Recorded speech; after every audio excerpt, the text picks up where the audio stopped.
Paytaxtın şəhər ətrafı ərazilərində sakinlər marşrutda intervalın çox olmasından şikayətçidirlər. Elə 206 nömrəli avtobusun sərnişinlərini də bu məsələ narahat edir. 206 interval çoxdur.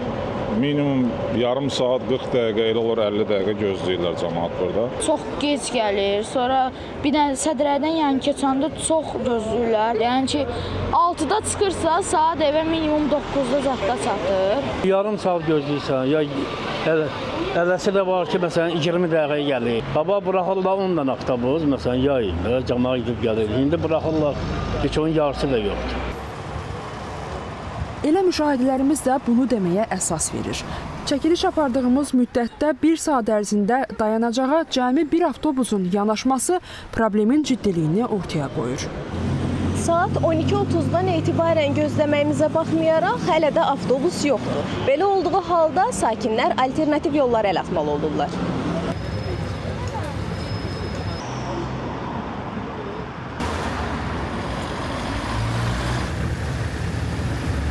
Məsələdən Yerüstü Nəqliyyat Agentliyi də xəbərdardır. Qurumdan bildirildi ki, sərnişin daşımada keyfiyyətin artırılması üçün 37 avtobus marşrutu müsabiqəyə çıxarılır. Onların arasında 206 saylı marşrut da var.